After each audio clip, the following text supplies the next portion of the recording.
মাশাআল্লাহ, ঠিক আছে। লালমনিরহাটের কারা দেখি, লালমনিরহাট।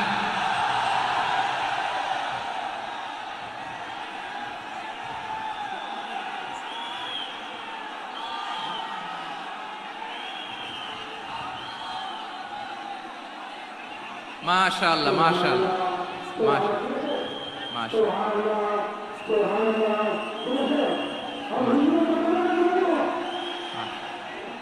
ঠিক আছে ঠিক আছে। আচ্ছা, এই রংপুর বিভাগের বাইরে থেকে অন্য জেলার কারা কারা আসছেন দেখি? তাও আছে অনেকে, মাশাআল্লাহ, ঠিক আছে ঠিক আছে। আজকের প্রোগ্রামে উপস্থিত আছেন প্রধান অতিথি হিসেবে অধ্যক্ষ আসাদুল হাবিব দুলু ভাই, সাংগঠনিক সম্পাদক বিএনপি, জাতীয় নির্বাহী কমিটির সভাপতি, জেলা বিএনপি লালমনিরহাট। বিশেষ অতিথি হিসেবে আমাদের অনেক ভাইরা এসছেন, সবাইকে শুকরিয়া জানাই। সভাপতিত্ব করছেন জনাব আব্দুল হাকিম।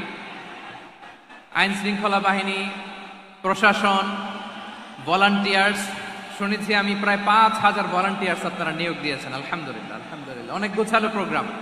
আমার প্রাণ ঢালা ভালোবাসা জানবেন, আমার হৃদয়ের গহীন থেকে ভালোবাসা নিবেন, শুভেচ্ছা জানবেন সবাই। ঠিক আছে ঠিক আছে। প্রিয় ভাইরা, আমরা আর কাল বিলম্ব না করে মূল আলোচনায় চলে যেতে চাই। আজকে যে টপিকের উপর আমি কথা বলবো, টপিকটা হচ্ছে peaceful coexistence and communal harmony, শান্তিপূর্ণ সহাবস্থান এবং সাম্প্রদায়িক সম্প্রীতি। আমাদের বাংলাদেশে সাম্প্রদায়িক সম্প্রীতি আছে না নাই? আবহমান কাল থেকে আমরা মুসলিম, হিন্দু, বৌদ্ধ, খ্রিস্টান, পাহাড়ি, নৃগোষ্ঠী মিলেমিশে একাকার, আমরা সবাই মিলে বাংলাদেশ। আওয়াজ করে বলেন ঠিক কিনা? আমাদের পারস্পরিক সম্প্রীতি, ভালোবাসা, সৌহার্দ্যপূর্ণ আচরণ, বোঝাপড়া, এটা বেশ মজবুত, বেশ মজবুত। তবে মাঝে মাঝে আমাদের এই সম্প্রীতির ভেতরে অনেকে ফাটল ধরাতে চায়। আমরা যে সুখে আছি, শান্তিতে আছি, এটা অনেকের ভালো লাগে না, ঠিক কিনা বলেন? আমাদের মধ্যে সাম্প্রদায়িক সম্প্রীতি, সৌহার্দ্যপূর্ণ আচরণ, ভালোবাসা, এটা আবহমান কাল ধরে আছে। তার প্রমাণ, আমরা তাফসিরুল মাহফিলের আয়োজন করলে আমাদের হিন্দু ভাইরা ডিস্টার্ব করে না, ঠিক কিনা? এবং আমি যদি বলি হাত তোলেন, হিন্দু ধর্মের কারা কারা এসেছেন, কত শত কত হাজার যে হাত উঠবে, আপনি অবাক হয়ে যাবেন। আমি চাচ্ছি না হাত উঠাতে। খুলনাতে সর্বশেষ যে আমি প্রোগ্রাম করে গেলাম, সেখানে কয়েকশো হিন্দু ভাই আসছে আমাদের আলোচনা শুনতে, আলহামদুলিল্লাহ। অনেক বৌদ্ধরা আসে, অনেক খ্রিস্টানরা আসে। এবার সফরেও অনেক হিন্দু ভাইরা আমার সাথে দেখা করেছে, তারা বলেছে হুজুর আমরা আপনার আলোচনা শুনি, আলহামদুলিল্লাহ বলেন। So it's our responsibility to present our religion to our non-Muslim brothers and sisters. আমাদের অমুসলিম ভাই বোনদের কাছে ইসলামের সৌন্দর্য তুলে ধরা, এটা আমাদের দায়িত্ব। We all are the ambassador of Islam. আমরা প্রত্যেকে দায়িত্বশীল, আমরা প্রত্যেকে এক একজন ইসলামের অ্যাম্বাসেডর, আলহামদুলিল্লাহ বলেন। এজন্য এমন ভাবে দ্য বিউটি অফ ইসলাম, ইসলামের সৌন্দর্য আমাদেরকে ফুটিয়ে তুলতে হবে, যাতে করে নন মুসলিমরা শাহাদা পড়ে, কালিমা পড়ে মুসলমান হয়ে যায়। অনেক নন মুসলিম ভাই বোন আমাদের হাতে শাহাদা পড়ে, কালিমা পড়ে মুসলমান হয়েছে, অনেক। সো আমরা যেন ইসলামের বিউটিটাকে তুলে ধরতে পারি, এবং এই যে সম্প্রীতি, এটাকে যেন আমরা অটুট রাখতে পারি। আদতে আদতে বাংলাদেশের ইতিহাস বলে আমাদের দেশে কোনো দাঙ্গা নাই, আছে? লালমনিরহাটের ভাইয়ের আওয়াজ করে বলেন, আমাদের দেশে হিন্দু মুসলিম দাঙ্গা আছে? আমরা ভাই ভাই, আওয়াজ করে বলুন তো, আমরা কি ভাই ভাই? কিন্তু কিছু দুষ্ট লোক আছে, তারা আমাদের সম্পর্কের মধ্যে ফাটল ধরাতে চায়, ঠিক কিনা বলেন? মাঝে মাঝে ঝগড়া লাগাতে চায়। দেখবেন পত্রপত্রিকায় দেখা যায় বিভিন্ন ধর্মীয় উপাসনালয়গুলোতে হামলা চালানো হয়। এগুলো রাজনৈতিক উদ্দেশ্য প্রণোদিত, এগুলোর সাথে ইসলামের কোনো সম্পর্ক নাই। এজন্য এই দুর্বৃত্তদের ব্যাপারে আমাদের সাবধান থাকতে হবে। আমরা সবসময় যেমনি ঐক্যবদ্ধ, ইউনাইটেড, আমরা যদি এরকম ইউনাইটেড থাকি, এই সমস্ত দুর্বৃত্তদের কালো হাত ভেঙে দিতে আমাদের 1 ঘন্টাও লাগবে না। চিল্লায় বলো ঠিক কিনা? আমরা সংঘবদ্ধ থাকবো। এই যে আমাদের পিসফুল কোএক্সিস্টেন্স, শান্তিপূর্ণ সহাবস্থান, হিন্দুরা পূজা করে, যেদিন হিন্দুদের পূজা অনুষ্ঠান, আমরা ওই দিন তাফসির মাহফিল করি না, ঠিক কিনা বলেন? যেদিন আমাদের তাফসিরুল কোরআনের প্রোগ্রাম, ওই দিন আমাদের হিন্দু ভাইরা ডিস্টার্ব করে না। সুবহানাল্লাহ। হিন্দুদের পূজা অনুষ্ঠানে মাদ্রাসার ছাত্র যে পাহারা দেয়, গোটা বিশ্বে এরকম দৃষ্টান্ত নজির বিরল, ঠিক কিনা বলেন? আইন শৃঙ্খলা বাহিনীর পাশাপাশি মাদ্রাসার ছাত্ররা যে সেখানে পাহারা দেয়, গোটা পৃথিবীতে এই দৃষ্টান্ত আপনি পাবেন না। মাদ্রাসার ছাত্ররা, তারা তো কোরআনের ধারক, তারা হাদিসের ধারক, তারা কেন মন্দির পাহারা দিবে? এই সম্প্রীতিকে ধরে রাখার জন্য, এই সৌহার্দ্যকে ধরে রাখার জন্য, আমাদের পারস্পরিক ভালোবাসাকে অটুট রাখার জন্য। আওয়াজ করে বলতে হবে, ঠিক কিনা? এখন বলেন, আমাদের এই ভালোবাসা অটুট থাক, আমরা চাই কি চাই না?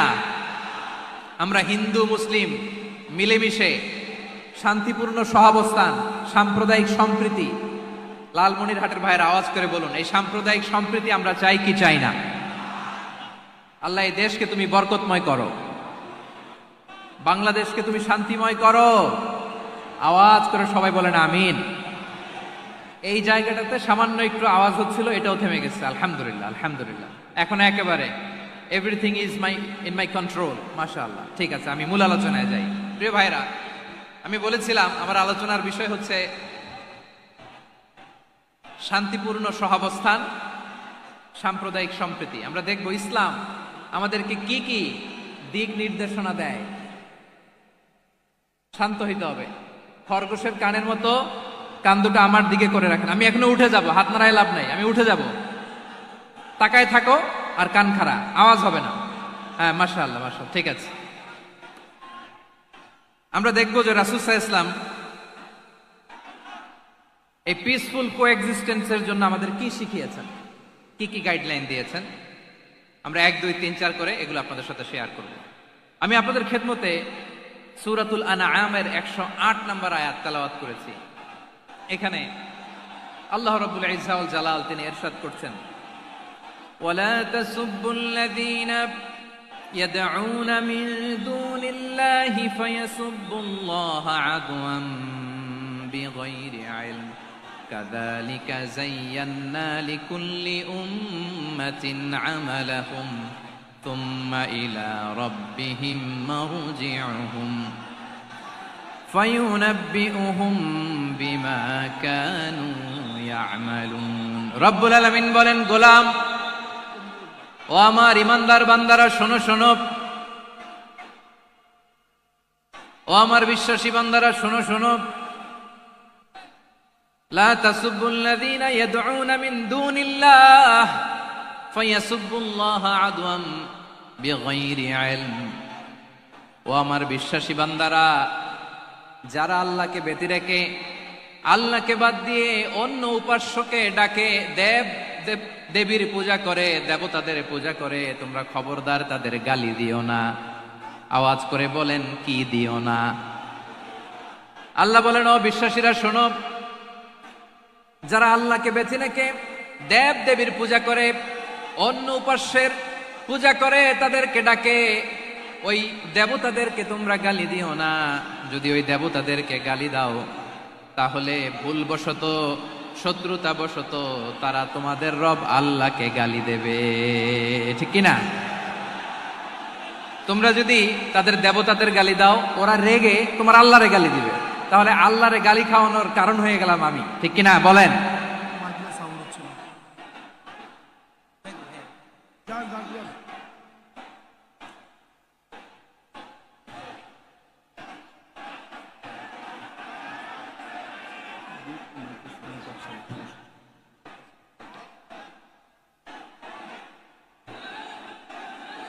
সম্মানিত ভাইয়েরা, এত বিশাল প্রোগ্রাম, মাইকের একটা সেটআপ থাকে, তারগুলো অনেক সময় নড়ে যায়, ধাক্কা ধাক্কিতে ডিসপ্লেস হয়, একটু ঝামেলা হবে।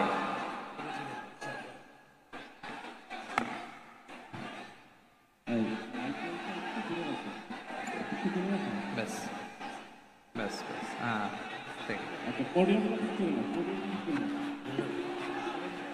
ঠিক আছে। একটু একটু সমস্যা হবে মাঝে মাঝে, আপনারা শান্ত থাকলে, শান্ত থাকতে হবে। এইভাবে সাউন্ড নাই, এই নাই, এই বলতে বলতে আমার সময়ও নাই, উঠে যেতে হবে, এগুলো বোকামি। এই বিভাগীয় প্রোগ্রামগুলোতে যাই, চিৎকার চেঁচামেচি করে তোমরা আসো, সময় শেষ আমাকে উঠে যেতে হয়। আমরা তো বঞ্চিত হলাম, গুরুত্বপূর্ণ অনেক কথা শোনাবো তোমাদের, অনেক। প্রিয় ভাইরা, আপনারা শান্ত হয়ে বসুন, শান্ত হয়ে।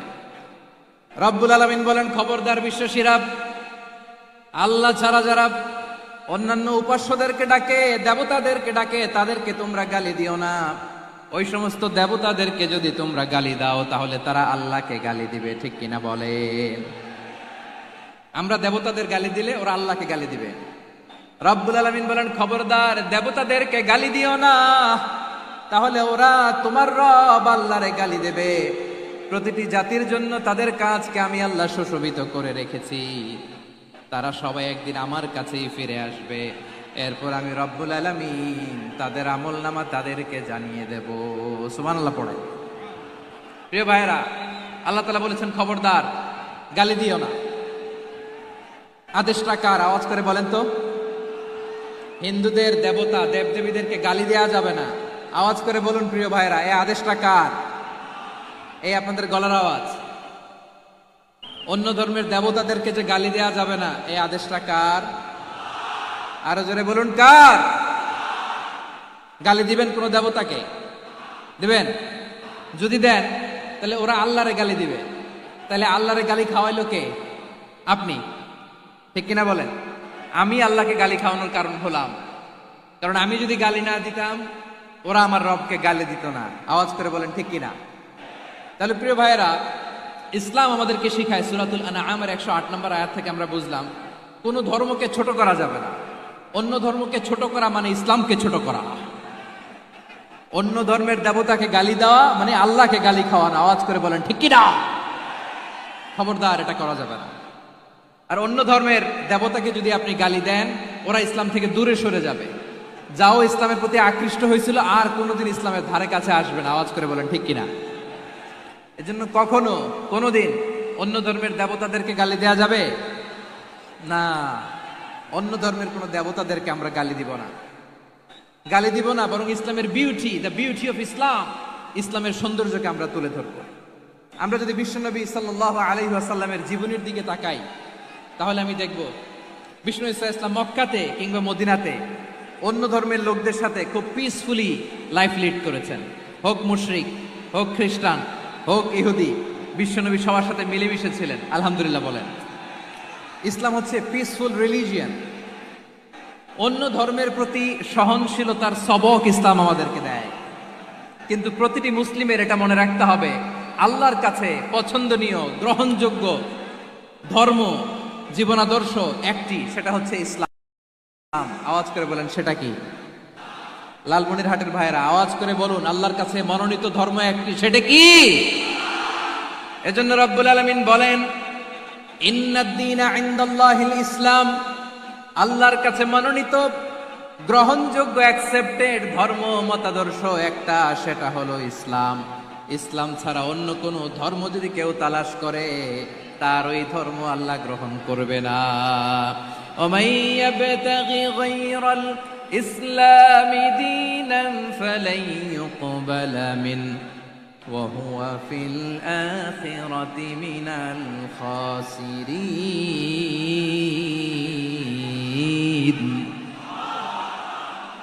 Whoever seek anything except Islam, that won't be accepted from him, and he will be loser in the day of judgment. কিয়ামতের দিন ইসলাম ছাড়া কেউ যদি অন্য কোনো ধর্ম তালাশ করেছে দুনিয়াতে, তার এই মতাদর্শ গ্রহণ করা হবে না। and he will be loser, সে হবে লুজার, ক্ষতিগ্রস্ত, হাই হাই কোম্পানির ম্যানেজার। ওর আমও শেষ, সালাও শেষ। আওয়াজ করে বলেন ঠিক কি না? এজন্য ইসলাম পেয়ে আমরা খুশি না বেজার?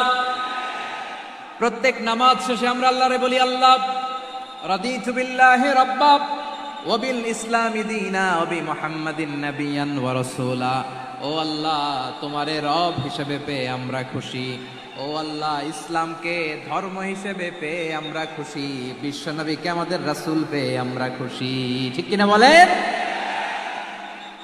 ইসলাম ছাড়া অন্য কোনো ধর্ম আমরা গ্রহণ করব না। ঠিক কিনা বলেন? আল্লাহর কাছে অ্যাকসেপ্টেড রিলিজিয়ান একটা, সেটা ইসলাম। তো বিশ্বনবী সাল্লাল্লাহু আলাইহি ওয়াসাল্লাম মক্কাতে কিংবা মদিনাতে খুব পিসফুলি এক্সিস্ট করেছেন। যে কোনো ধর্মের সাথে মিলেমিশে চলেছেন। তার প্রমাণ আমরা যদি রাসূল সাল্লাল্লাহু আলাইহি ওয়াসাল্লামের বায়োগ্রাফির দিকে তাকাই, তাহলে দেখব তিনি মুশরিকদের সাথে পিস ট্রিটি করেছেন, শান্তি চুক্তি, পিস ট্রিটি, পিস এগ্রিমেন্ট। আপনারা হুদাইবিয়ার সন্ধির নাম শুনেছেন? আমার লালমনিরহাটের কলিজার টুকরা ভাইয়েরা, হুদাইবিয়ার সন্ধির নাম আপনারা শোনেন নাই? ষষ্ঠ হিজরিতে বিষ্ণু ঈসা ইসলাম মুশরিকদের সাথে এই ট্রিটি করেছেন, চুক্তি। কাদের সাথে? মুশরিকদের সাথে।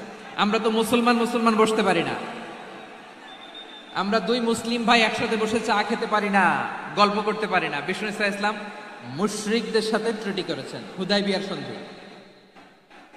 এই সন্ধির আগে মক্কা থেকে কেউ মদিনায় যেতে পারে না, মদিনা থেকে কেউ মক্কায় যেতে পারে না। কিন্তু এই সন্ধির পরে ট্রাফিক স্বাভাবিক হয়ে গেল, মক্কার লোকেরা মদিনায় আসতে পারে, মদিনার লোকেরা মক্কায় আসতে পারে।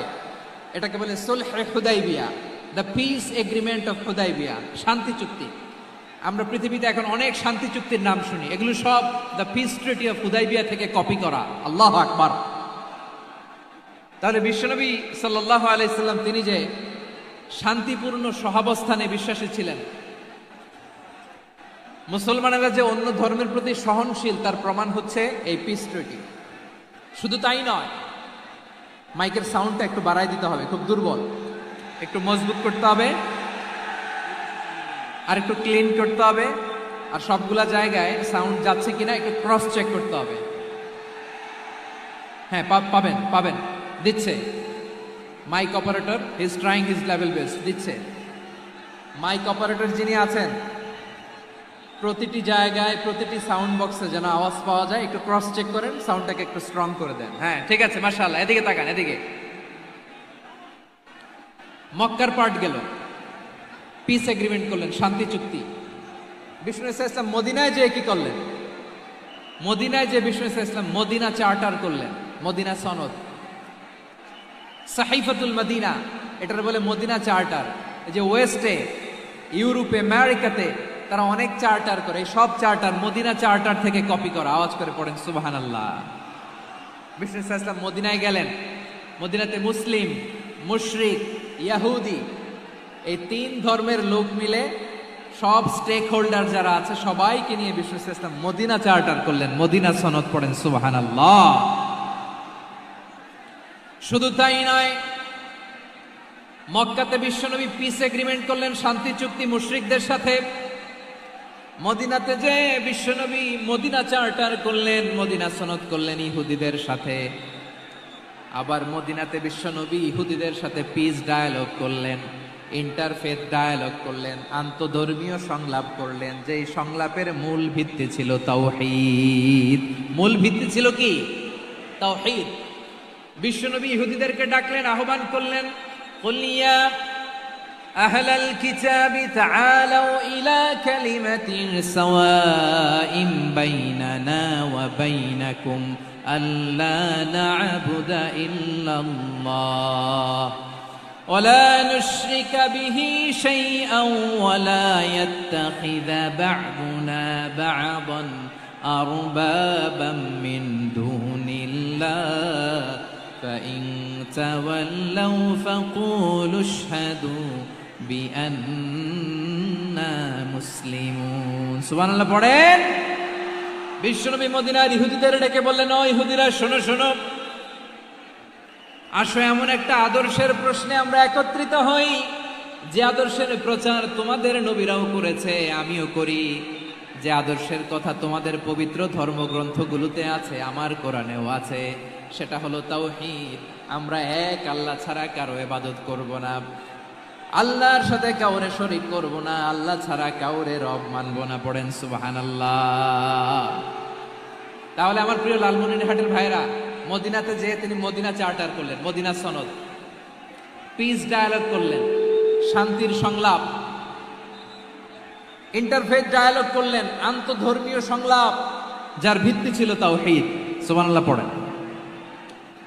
তাহলে অন্য ধর্মের প্রতি সব সময় ইসলাম সহনশীল, টলারেন্স। যদি আপনি দেখতে চান, ইসলামের নবী বিশ্ব নবীর দিকে তাকান, ঠিক কিনা বলেন? আমরা তো সংখ্যালঘুদের রাইটস প্রোটেক্ট করার জন্য কত আইন বানাই, কত বৈঠক করি, কত সংবাদ সম্মেলন করি। বিষ্ণু সাল্লাল্লাহু আলাইহি ওয়াসাল্লাম সংখ্যালঘুদের রাইটসের ব্যাপারে, অধিকারের ব্যাপারে যে কথা বলেছেন, শুনলে আপনি অবাক হয়ে যাবেন। বিশ্বনবী বলেন, আলা মান যালামা মুআহাদান আও ইনতাকাসাহু আও কাল্লাফাহু ফাওকা তাআতিহি আও কাল্লাফাহু ফাওকা তাকাতিহি আও আখাযা মিনহু শাইআন বিগাইরি তিবি নাফসিন ওয়া আনা হাজিজুহু ইয়াউমাল কিয়ামা। খবরদার, জেনে রাখো, কেউ যদি কোনো সংখ্যালঘুর উপরে অত্যাচার করে, কোনো সংখ্যালঘুর প্রাপ্য থেকে যদি কেউ কাউকে ঠকায়, সংখ্যালঘুর উপর যদি কেউ কষ্ট দেয়, কোনো সংখ্যালঘুর সম্পদ যদি কেউ জোর করে কেড়ে নেয়, আমি কিয়ামতের দিন বিশ্বনবী ওই সংখ্যালঘুর পক্ষে আর ওই মুসলমানদের বিপক্ষে বাদী হয়ে দাঁড়াবো। সুবহানাল্লাহ বলতে পারলেন না? আল্লাহু আকবার। আপনি নামাজি, আপনি মুসল্লি, আপনি হাজী সাহেব, তাহাজ্জুদ পড়তে পড়তে কপালে দাগ ফেলে দিছেন, আপনার প্রতিবেশী হিন্দু, ভাবছেন আমার তো পাওয়ার আছে, ওর জমিটা দখল করি। বিশ্বনবী বলেন, কিয়ামতের দিন ওই হিন্দুর পক্ষে তোর বিরুদ্ধে আমি বাদী হয়ে দাঁড়াবো। পৃথিবীর কোন ধর্মে এরকম স্টেটমেন্ট পাবেন? পাবেন? আপনি ভাবছেন আপনি নামাজ পড়লে হাজী সাহেব কপালে দাগ ফেলাই দিলে আপনি সালসালায় জান্নাতে চলে যাবেন না? খবরদার। বিশ্বনবী বলেন, কোন সংখ্যালঘুর উপর যদি কেউ আক্রমণ করে, তার প্রাপ্য তাকে না দিয়ে যদি তাকে ঠকায়, তার উপর জুলুম করে, তার সম্পদ যদি কেড়ে নেয়, আমি নবী, তুমি মুসলিম হইতে পারো, মুসল্লি হইতে পারো, তার পক্ষে, তোমার বিপক্ষে আল্লাহর দরবারে বাদী হয়ে দাঁড়াবো। আচ্ছা লালমনিরহাটের ভাইরা, কথা বুঝতে পারলে আওয়াজ করে উত্তর দেন। বিশ্বনবী যদি কারো বিপক্ষে দাঁড়ায় কিয়ামতের দিন, আই রিপিট, আমি আবারও বলছি, বিশ্বনবী যদি কিয়ামতের দিন কারো বিপক্ষে দাঁড়ায়, ও তো সেলসেলায়া জান্নাতি, তাই না? জান্নাতি না? যে নবীর সুপারিশ ছাড়া জান্নাতের গেটও দেখা যাবে না, ওই নবী যদি বলে তোর বিপক্ষে আমি বাদী হয়ে দাঁড়াবো, ওই জান্নাতে আর ঢোকার কোনো সুযোগ আমাদের থাকবে? এখানেই শেষ না আমার প্রিয় লালমনিরহাটের ভাইয়েরা, এখানেই শেষ নয়। বিশ্বনবী বলেন, মান কাতালা মুআহাদান, বুখারীর বর্ণনা, মান কাতালা মুআহাদান লাম ইয়ারাহ রাইহাতাল জান্নাহ। কেউ যদি, কোন মুসলিম যদি অন্যায়ভাবে কোনো সংখ্যালঘুকে হত্যা করে, কোনো হিন্দুকে হত্যা করে, কোনো বৌদ্ধরে হত্যা করে, অন্যায়ভাবে কোনো মুসলিম যদি কোনো সংখ্যালঘুরে হত্যা করে, জান্নাতে যাওয়া তো দূরের কথা, ওই মুসলিম জান্নাতের ঘ্রাণও পাবে না। সেই বুখারীর বর্ণনা, মান কাতালা মুআহাদান লাম ইয়ারাহ রাইহাতাল জান্নাহ ওয়া ইন্না রিহাহা লা ইউজাদু মিন মাসিরাতি 40 আমা। যে জান্নাতের ঘ্রাণ 40 বছর দূরের রাস্তা থেকেই পাওয়া যায়। সুবহানাল্লাহ পড়েন। প্রিয় ভাইরা, এখান থেকে জান্নাতে পৌঁছতে লাগবে 40 বছর। এত দূর, কত বছর? সবাই বলেন, কত বছর? এখান থেকে জান্নাতে পৌঁছতে লাগবে 40 বছর। এত দূরে থাকতেই জান্নাতের ঘ্রাণ আপনার নাকে এসে ধাক্কা মারবে। বিষ্ণুই বলেন, যে ব্যক্তি কোন সংখ্যালঘুকে হত্যা করে, জান্নাতের ঘ্রাণ তো পাবেই, জান্নাতে তো ঢুকতে পারবেই না, জান্নাতের ঘ্রাণও তার নাকে লাগবে না। পড়েন না আউযুবিল্লাহ। তাহলে সংখ্যালঘুদের ব্যাপারে ইসলামে অধিকার দেয়া আছে না নাই? লালমনিরহাটের ভাইয়ের আওয়াজ করে বলেন, আমার সংখ্যালঘু হিন্দু ভাইদের রাইটস, অধিকার আমাদের ইসলামে প্রোটেক্টেড আছে না নাই? এখানেই শেষ না। বিষ্ণু ইসলাম আপনার অমুসলিম প্রতিবেশীর সাথে ভালো আচরণ করতে বলেছে। আমাদের হয় না, এটা মুসলিম পাড়া, ওটা বৌদ্ধ পাড়া, হয় না? অনেক সময় হয় না, এটা আমাদের মুসলিম পাড়া, ওইটা হিন্দু পাড়া, এরকম আছে না নাই? লালমনিরহাটে নাই না? আছে? হিন্দু যদি আপনার প্রতিবেশী হয়, কি করবেন? ওরে কষ্ট দিবেন নাকি? কেন? ও তো হিন্দু, ও তো আমার আল্লাহরে ডাকে না, ওরে কষ্ট দিলে যায় যাবে না? খবরদার। বিষ্ণু ইসলাম বলেন, মান কানা ইউমিনু বিল্লাহ ওয়াল ইয়াউমিল আখির ফালিউকরিম জারাহ। যে আল্লাহ বিশ্বাস করে আর আখিরাতে বিশ্বাস করে, সেজন্য প্রতিবেশীর সাথে ভালো আচরণ করে। সুবহানাল্লাহ। কলিজা জুড়ায় যায় না আমার নবীর কথাগুলো শুনলে? যে আল্লাহ বিশ্বাস করে, যে আখিরাতে বিশ্বাস করে, সেজন্য প্রতিবেশীর সাথে ভালো আচরণ করে। এখানে বলছে মুসলিম প্রতিবেশী, বলছে নামাজি প্রতিবেশী, বলছে আল্লাহওয়ালা প্রতিবেশী বলছে না। প্রতিবেশী আস্তিক হোক নাস্তিক হোক, প্রতিবেশী মুমিন হোক মুশরিক হোক, প্রতিবেশী হইলেই তার সাথে ভালো আচরণের দরকার আছে না নাই? আমার প্রিয় লালমনিরহাটের ভাইরা, বিষ্ণু ঈসা ইসলাম ওনার ইহুদি প্রতিবেশীদের দেখাশোনা করতেন। আওয়াজ না শোনা যাক, আমারও তো দেখা যায়, আমারও তো দেখা যায়। তাকায় থাকেন, তাকায় থাকলে সওয়াব হবে। কোরআনের কথা যেখান থেকে হয় এদিকে তাকায় থাকলেই বরকত। তাকায় থাকেন। জি জি, মাইক, আমি তার মাইক ঠিক করতে আসি না এদিকে, এই মাইক ঠিক করব ওই মাইক ঠিক করব, ওদিকে পাইলট বলবে হুজুর চলে আসেন। জি বসুন বসুন, মাশাআল্লাহ। হ্যাঁ খুব শান্ত, ঠিক আছে। পুলিশ ভাইরা না খেয়ে দিনরাত আপনারা যাতে সুশৃঙ্খল একটা প্রোগ্রাম উপহার পান এটাই চেষ্টা করতেছে, আপনাদেরকে কষ্ট দিতে আসে নাই। একটু একটু সহযোগিতা করেন। জি মাশাআল্লাহ, হ্যাঁ ঠিক আছে। আমার প্রিয় ভাইরা, প্রতিবেশী আস্তিক হোক নাস্তিক হোক, মুসলিম হোক হিন্দু হোক, তার সাথে ভালো আচরণ করতে হবে। বিষ্ণু ঈসা ইসলাম ওনার ইহুদি প্রতিবেশীর বাসায় যেতেন। কোন প্রতিবেশী? ইহুদি। আওয়াজ করে বলেন, কোন প্রতিবেশী? ইহুদি। এক ইহুদি কিশোর বিষ্ণু ঈসা ইসলামের খেদমত করতে, ইহুদি ছেলে আমার নবীর খেদমত করত, তারা ছিল নবীর প্রতিবেশী। তো অনেকদিন হয় ইহুদি ছেলেটা আসে না। বিশ্বনবী খোঁজ দিলেন, ঘটনা কি? একটা ইহুদি ছেলে না আমার খেদমতে আসতো, ছেলেটা কই? খোঁজ নিয়ে জানলেন ছেলেটা অসুস্থ।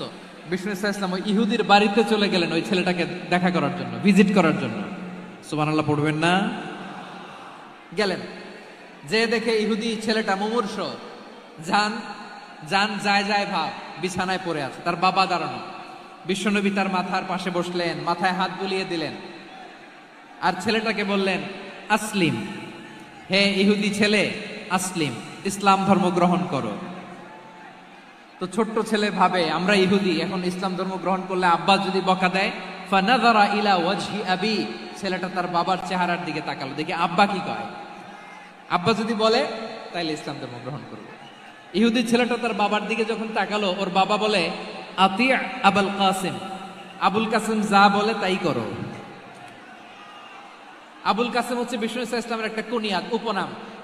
আমার রাসূলের বড় ছেলের নাম ছিল কাসেম। যেমন দেখবেন আমাদের এলাকায় কারো ছেলের বড় ছেলের নাম যদি হয় আব্দুল্লাহ, এরা আব্দুল্লাহর বাপ বলে ডাকে। কারো বড় মেয়ের নাম যদি হয় ফাতেমা, এরা কি ডাকে? ফাতেমার বাপ বলে না? তো বিষ্ণু ঈসা ইসলামের বড় ছেলের নাম ছিল কাসেম। ইহুদি বাবা বলল আতি আবুল কাসেম, আবুল কাসেম যা বলে তাই শোনো, মানে মোহাম্মদ যা বলে তাই শোনো। এই কথা শুনে ছেলে সাহস পাইছে, ছেলে আবার পড়তে আরম্ভ করলো আশহাদু আল্লাহ ইলাহা ইল্লাল্লাহ ওয়া আশহাদু আন্না মুহাম্মাদার রাসূলুল্লাহ, পড়েন আল্লাহু আকবার। বিশ্বনবীর আহ্বান শুনে ওই আহ্বানে সাড়া দিয়ে ইহুদি ছেলে শাহাদা পড়ে মুসলমান হয়ে গেল। তার হৃদয়টারে ঈমানের নূর দিয়ে আলোকিত করে দিল কে?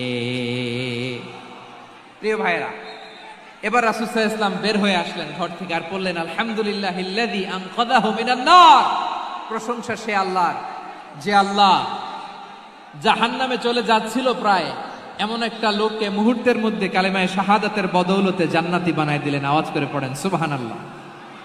এই হাদিস থেকে আমরা কি শিখলাম? What is the moral of the story? এক নম্বর স্টোরি হলো, প্রতিবেশী ইহুদি হোক হিন্দু হোক, যাবেন, সুসম্পর্ক রাখবেন, উপহার দিবেন, বিপদে পাশে দাঁড়াবেন, তাইলেই তো আপনাদের প্রতি, মুসলমানদের প্রতি তারা আকৃষ্ট হবে, ঠিক কিনা বলেন? আপনি যদি হিন্দুদের সাথে বৌদ্ধদের সাথে নাই মিশেন, নাস্তিকের কাছে নাই যান, তো ইসলামের সৌন্দর্যটা ওরা বুঝবে কেমনে? আমার অনেক হিন্দু পরিচিত ভাই আছে, ওরা আমাদের ইফতারির প্রোগ্রামে এসে একসাথে ইফতারি করে। অনেক মদখোর আমার সাথে বসে একসাথে ডিনার করে, হাফ প্যান্ট পরা, গলায় স্বর্ণের চেইন, হাতে স্বর্ণের ব্রেসলেট, আইসা আমার সাথে ডিনার করছে, আছে এরকম। গাঁজাখোর, আমি বলে আসো, welcome welcome to my dinner, আসো বসো। বসলেই তো আমি ওর ডিএনএ, চিন্তার ডিএনএ চেঞ্জ করে দেওয়ার সুযোগ পাবো। চিল্লায় বলো ঠিক কি না? আসতে হবে আমার কাছে। Our door is open. The door of Islam is open 24/7. সব সময় আমাদের ইসলামের দরজা আমার অমুসলিম ভাইদের জন্য খোলা আছে না নাই? এই হাদিস থেকে দুইটা শিক্ষা। এক নম্বর শিক্ষা, প্রতিবেশী মুসলিম হোক অমুসলিম হোক, যান, অসুস্থ হইলে একটু আপেল নিয়ে যান, আঙ্গুর নিয়ে যান, কমলা নিয়ে যান, তাদের সাথে ভালো আচরণ করেন। ইসলামের বিউটি দেখে, সৌন্দর্য দেখে অবাক হবে, নসিব ভালো হলে কোনোদিন কালিমা পড়ে মুসলমান হয়ে যাবে। ঠিক কিনা বলেন? তাহলে অমুসলিমের সাথে ভালো সম্পর্ক। বিশ্বনবী ইহুদির বাড়িতে গেলেন, ইহুদির বাড়ি, আর আমার মুসলমান ভাই আমার কাফের বলে, এরকম আছে না নাই? মুসলিমরা দেখতে পারে না, সহ্য করতে পারে। বিশ্বনবী সাল্লাল্লাহু আলাইহি ওয়াসাল্লাম ইহুদির বাড়িতে গেলেন, এটা একটা শিক্ষা। আরেকটা শিক্ষা হলো, ভাইয়েরা ধাক্কা মারে এসে সামনে এসে কি লাভ? প্রোগ্রাম তো শেষ হচ্ছে, এখনই শেষ হচ্ছে। তো এই যে আমাদের বকশি ভাই ওয়াদা নিল, হাত তোলালো, মিম বলে এত কথা বলল, তো আমি জেলায় জেলায় যে খালি হাত নাড়াই তোমাদের জন্য নাকি? হ্যাঁ, হাত নাড়াই শুধু। এই ধাক্কাইতে ধাক্কাইতে এদিকে এসে হাত নাড়াইতেছে, হয়েছে তো, দেখলাম তো, ঠিক আছে, মাশাআল্লাহ, অনেক সুশৃঙ্খল, অন্যান্য যে কোনো জেলার জন্য সুশৃঙ্খল। আমার দিকে তাকাও, আমার দিকে তাকাও, ঠিক আছে। এই যে দাঁড়িয়ে আছে, একটা ছেলে নড়ে না, দেখছেন? মাশাআল্লাহ, মাশাআল্লাহ, মাশাআল্লাহ। হ্যাঁ, এইভাবেই। আর কয়েকটা মজাদার কথা আছে, শোনো। এই হাদিস থেকে আমাদের শিক্ষা হলো, আমার প্রতিবেশী যেই ধর্মের হোক আমি সম্পর্ক রাখবো। অসুস্থ হলে যাব, কি বলেন ভাইরা? যাবেন না? যাবেন না আপনারা? আচ্ছা, 2 নম্বর শিক্ষা হলো, বিষ্ণু ইসা ইসলামের খাদেম ছিল ইহুদি, এতদিন খেদমত করলো, একদিনও বিশ্বনবী ওরে কালিমার দাওয়াত দেয় নাই। কারণ কি? বিশ্বনবী একটা ভালো সময়ের অপেক্ষা করতেছিলেন, প্রপার টাইমিং। দাঈর কাজ হচ্ছে দাঈ ইলাল্লাহ, সে হচ্ছে সুযোগ সন্ধানী। দাঈ সুযোগ খোঁজে, কখন দাওয়া দিলে ব্যাটে বলে হবে, ঝুপ বুঝে কোপ মারে, ঠিক কিনা বলেন? বিষ্ণু ইসলাম ভালো সময়ের অপেক্ষা করতেছিলেন, দেখি ভালো সময় আসুক আসুক আসুক আসুক। আস্তে আস্তে এমন সময় আসছে, ছেলে এবার মুমূর্ষ। অসুস্থ ব্যক্তির হৃদয় অত্যন্ত নরম থাকে। হসপিটালে যখন কেউ যায় তার হৃদয়টা বড্ড নরম থাকে, মৃত্যুর ভয়ে তার অন্তরটা নরম থাকে, ঠিক কিনা বলেন? এই প্রপার টাইমিং এর অপেক্ষা করতেছিলেন। যখনই টাইমিং পেয়েছেন, দাওয়াত দিলেন, পড়ো লা ইলাহা ইল্লাল্লাহ, সুবহানাল্লাহ পড়েন সবাই। তাহলে ইসলাম অমুসলিম প্রতিবেশীর সাথে ভালো আচরণ করতে বলে। ইসলাম অমুসলিম মাতা পিতার সাথেও ভালো আচরণ করতে বলে। মাতা পিতা যদি অমুসলিম হয়, তারা ফেলে দিতে পারবেন? পারবেন?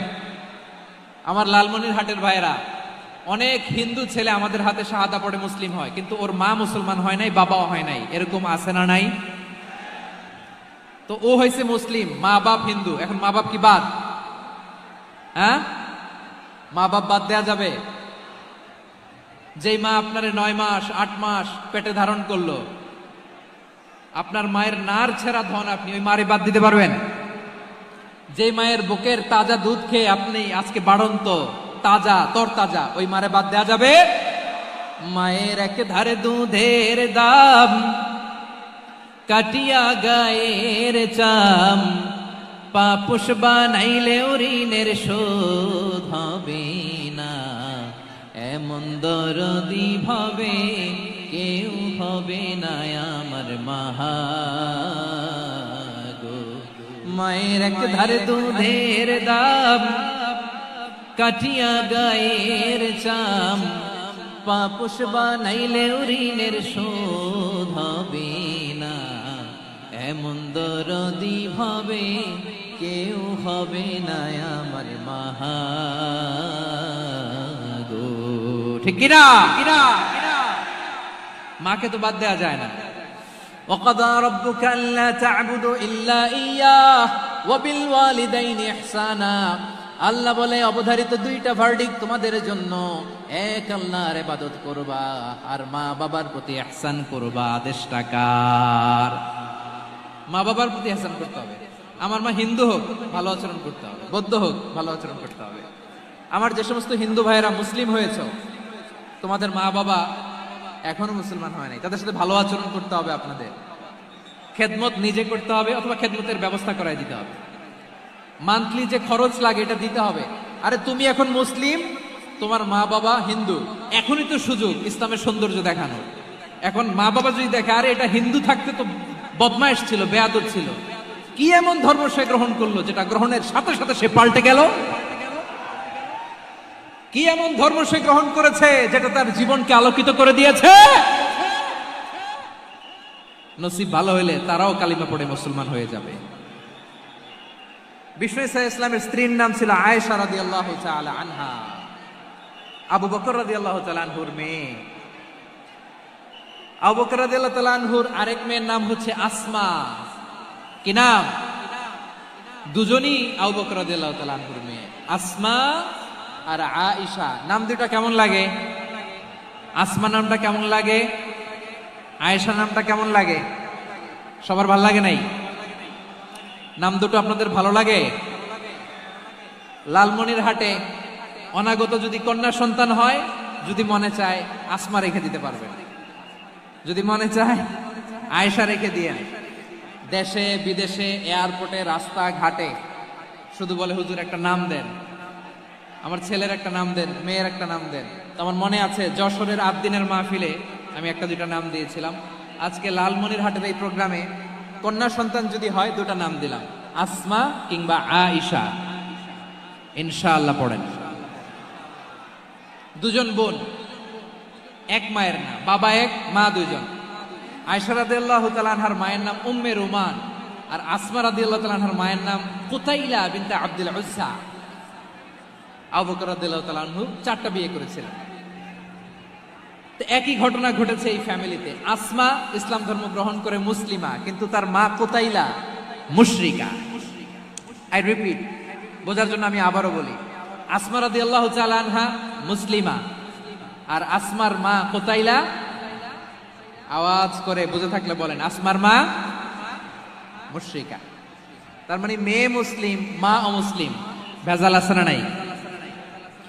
কিন্তু কুতাইলা আর ধৈর্য ধারণ করতে পারে না। নার ছেড়া ধন, কলিজার টুকরা ধন, কলিজার টুকরা সন্তান আসমারে দেখতে বড্ড মন চায়। সাইয়েদনা আসমা রাদিয়াল্লাহু তাআলা আনহা মক্কা থেকে হিজরত করে মদিনায় চলে গেলেন। হুদাইবিয়ার পর যখন মক্কা মদিনার ট্রাফিক স্বাভাবিক হলো, মক্কার লোক মদিনায় যায়, মদিনার লোক মক্কায় আসে। কুতাইলা কলিজার টুকরা সন্তান আসমারে দেখার জন্য কিছু উপহার নিয়ে বিশাল মরুপথ পাড়ি দিয়ে মক্কা থেকে মদিনায় যায়। সুবহানাল্লাহ বলেন। এখন মা আসছে মেয়ের সাথে দেখা করতে, মেয়ে তো আর দেখা দেয় না। মেয়ে ভাবছে আমার মা তো মুশরিকা, অপবিত্রা, তার সাথে কি দেখা দেয়া যাবে? বিশ্বনবীর দরবারে চলে গেলেন। সুবহানাল্লাহ বলেন। কি সৌভাগ্যবান ছিল তারা, মাসলা জানার দরকার হলেই নবীর দরবারে চলে যেত। ঘরে বউয়ের সাথে ঝগড়া হলে নবীর দরবারে চলে যেত। অনেক সাহাবী বলে আমার পেটে ক্ষুধা লাগলো আমি নবীর কাছে চলে যেতাম, কারণ নবীর চেহারার দিকে তাকালেই আমার পেটের ক্ষুধা মিটে যেত। সাইয়েদনা আসমা রাদিয়াল্লাহু তাআলা আনহা বিশ্বনবীর কাছে চলে গেলেন, যে বললেন ইয়া রাসূলুল্লাহ ইয়া হাবিবাল্লাহ ইন্না উম্মি কাদিমাতুন ইলাইয়া ওয়া হিয়া রাগিবা। আমার মা মক্কা থেকে অনেক দূর মরুর পথ পাড়ি দিয়ে উপহার সামগ্রী নিয়ে মদিনায় আমার সাথে দেখা করতে এসেছে গো নবী। আমার জানতে বড্ড ইচ্ছে হয় আমি আমার মুশরিকা মায়ের সাথে একটু দেখা করতে পারবো কিনা। আফা আসিলুহা, আগে যেমনি আমি আমার মায়ের সাথে ভালো আচরণ করতাম, যেমনি আমি আমার মায়ের সাথে সদাচরণ করতাম গো নবী, এখন আমি মুসলিমা মা মুশরিকা, এখনো কি আগের মতো সদাচরণ করতে পারবো নাকি? বিশ্বনবী বললেন নাম সিলিহা, হ্যাঁ রে আসমা, অবশ্যই অবশ্যই, আগে ঠিক যেমন তুমি তোমার মায়ের সাথে ভালো আচরণ করতে, এখনো তেমনি আগের মতো ভালো আচরণ করবা। আওয়াজ করে পড়েন সুবহানাল্লাহ।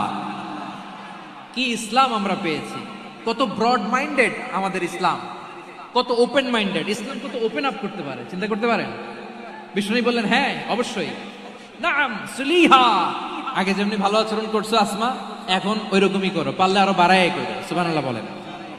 তাহলে আমার যে হিন্দু ভাইরা, হিন্দু বোনেরা, ইমানের বদৌলতে দৌলতে আপনি ধন্য হয়েছেন, আপনার আম্মা আব্বা এখনো মুসলমান হয় নাই, তাদের জন্য দোয়া করেন, তাদের জন্য দোয়া করেন, আল্লাহ যেন তাদেরকেও ইমানের দৌলত দান করে। আমরা সবাই পড়ি আমিন, আরো জোরে পড়েন আমিন। এখন বলেন, ইসলাম কি ন্যারো মাইন্ডেড রিলিজিয়ান না ব্রড মাইন্ডেড? লালমনিরহাটের যুবক ভাইরা আওয়াজ করো, ইসলাম কি ন্যারো মাইন্ডেড না ব্রড মাইন্ডেড? কতটা ব্রড মাইন্ডেড দেখেন। বিশ্বনবী সাল্লাল্লাহু আলাইহি সাল্লাম অমুসলিমরা যদি নবীকে উপহার দিত, ওই উপহারও বিশ্বনবী গ্রহণ করতেন। সুবহানাল্লাহ পড়েন। আপনার অমুসলিম বন্ধু যদি উপহার দেয় সেটাও আপনি নিতে পারবেন, যেটা নেওয়া যায়। কিন্তু আপনার বন্ধু যদি আপনার মদের বোতল দেয়, নিতে পারবেন?